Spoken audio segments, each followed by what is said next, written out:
प्रधानमंत्री नरेंद्र मोदी के सत्ता में आते ही 2014 में एक मोहसिन का मामला सामने आया था। 28 वर्षीय मोहसिन शेख की नमाज से लौटते वक्त, मगरिब की नमाज के वक्त वो अपने घर की तरफ लौट रहे थे। मगरिब की नमाज के बाद उनकी लिंचिंग कर दी गई थी। 2014 का ये मामला है। 8 साल बाद पुणे की अदालत ने 21 आरोपियों को, जो जिनका ताल्लुक हिंदूवादी संगठनों से है, बरी कर दिया है। तमाम लोगों को बरी कर दिया गया है, जो आज चर्चा का विषय बना हुआ है।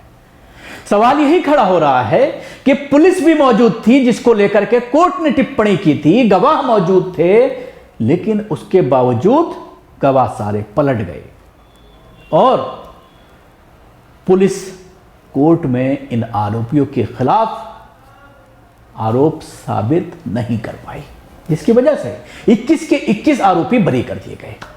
अब सवाल ये खड़ा होता है कि क्या सरकार, महाराष्ट्र सरकार, इस मामले को हाई कोर्ट में लेकर के जाएगी, या फिर जिस तरह से हिंदूवादी संगठन से इनका ताल्लुक है, इसको मामले को यहीं खत्म कर दिया जाएगा। अब सवाल यह भी खड़ा होता है पुलिस के ऊपर, अगर ये आरोपी नहीं थे जिन 21 के 21 आरोपियों को बरी किया गया है, तो कहां है वो आरोपी, कहां है वो कातिल, कहां है वो मर्डरर जिन्होंने पीट पीट कर 28 साल के इस नौजवान को मौत के घाट उतार दिया था।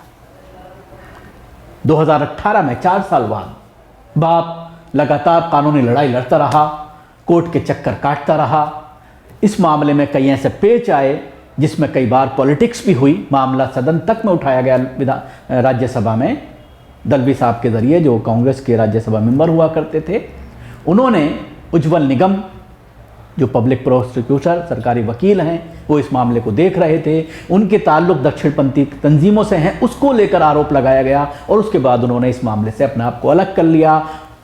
शेख का बाप, मोहसिन शेख का बाप, बार बार गुहार लगाता रहा कि आप हमारा केस देखिए, लेकिन उसके बावजूद वो मुख्यमंत्री से भी मिले, जब देवेंद्र फडणवीस जो है वहाँ के मुख्यमंत्री हुआ करते थे, लेकिन उनके ज़रिए भी कोई सपोर्ट नहीं किया गया और मामला अभी आपने देखा किस तरह से तमाम लोगों को बरी कर दिया गया, 21 के 21 आरोपियों को। अब सवाल यही खड़ा होता है कि पुलिस क्या अब इस पूरे मामले में दोबारा से जांच करेगी? कौन है आरोपी जिन्होंने इसकी हत्या की थी? ये भी एक बड़ा सवाल है और इस मामले को आज सोशल मीडिया पर बहुत ही प्रमुखता से उठाया जा रहा है। लोग सवाल यही कर रहे हैं कि अगर ये आरोपी नहीं है तो पुलिस की जांच में कहाँ कमी रही, जो मेन आरोपी हैं उनको गिरफ्तार किया जाए।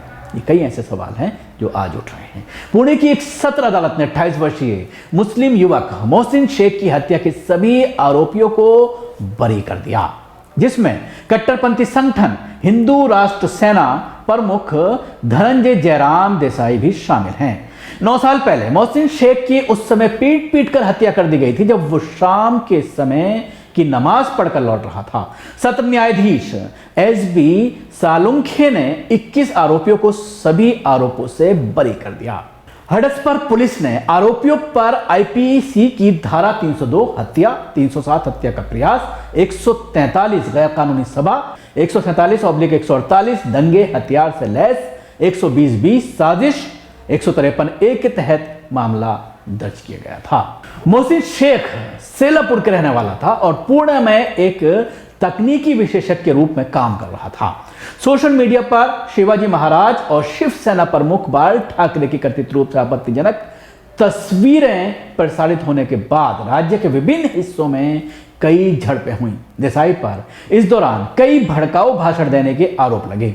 2 जून 2014 को मोहसिन अपने दोस्त रियाज अहमद के साथ नमाज पढ़कर लौट रहा था, जब हिंदू राष्ट्र सेना के कथित सदस्यों ने उसे घेर लिया और पीटने लगे। गंभीर हालत में मोहसिन को अस्पताल ले जाया गया, लेकिन उसी रात मोहसिन की मौत हो गई। चूंकि मोहसिन की दाढ़ी थी, सिर पर टोपी थी और उसने हल्के रंग की पठानी सूट पहना हुआ था, उन्होंने हॉकी स्टिक से उस पर हमला किया और उसके सर पर सीमेंट का ब्लॉक दे मारा। बॉम्बे हाईकोर्ट की जज जस्टिस मृदुला भाटकर ने मामले के कुछ आरोपियों को जमानत देते हुए कहा था कि उन्हें धर्म के नाम पर उकसाया गया था। मृत्यु का दोष केवल इतना था कि वे दूसरे धर्म का था। हालांकि जस्टिस भाटकर ने अपराध स्थल पर तमाशबीन बने रहने के लिए पुलिस की भी खिंचाई की थी। जमानत की एक शर्त में भड़काऊ भाषण न देना भी शामिल था। लोक अभियोजक इस्तीफा प्रारंभ में एडवोकेट उज्ज्वल निकम परिवार द्वारा किए गए अनुरोध के आधार पर मामले की अभियोजन पक्ष का प्रतिनिधित्व कर रहे थे।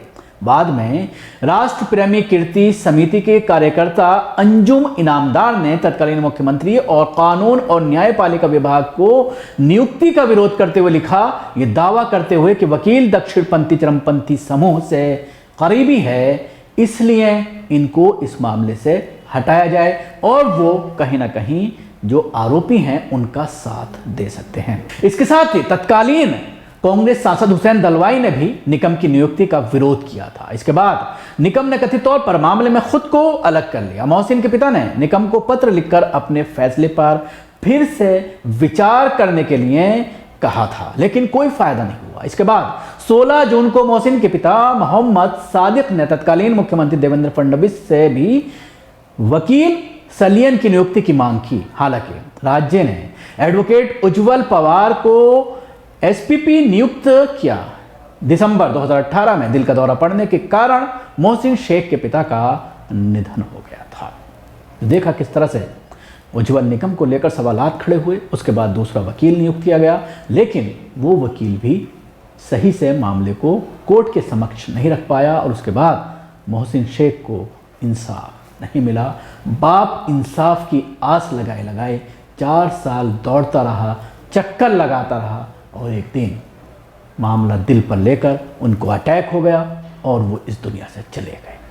अब सवाल खड़ा होता है कि 28 साल का नौजवान जो अपने माँ बाप के बुढ़ापे की लाठी था, उसको सिर्फ इसलिए मार दिया जाता है कि उसकी छवि मुसलमान जैसी है, कुर्ता पजामा पहने हुए पठानी सूट, दाढ़ी टोपी है, इसलिए उसको निशाना बनाया गया कि सिर्फ वो मुसलमान है। लेकिन सबसे बड़ा सवाल ये खड़ा होता है कि जिस तरह की धाराएं लगाई गई थी, बिल्कुल सही दिशा में पुलिस ने जांच की थी और पुलिस बाकायदा मौजूद थी जब ये पूरी घटना घटी है, लेकिन उसके बावजूद पुलिस दोष साबित करने में, आरोपियों को के ऊपर आरोप साबित करने में कोर्ट में नाकाम रही। बताया जा रहा है कि तमाम गवाह मुकर गए इस मामले में। कुछ मुस्लिम गवाह भी थे, जो उसका दोस्त है वो भी था, लेकिन वो भी मुकर गया और जिसकी वजह से कहीं ना कहीं इंसाफ ने दम तोड़ दिया।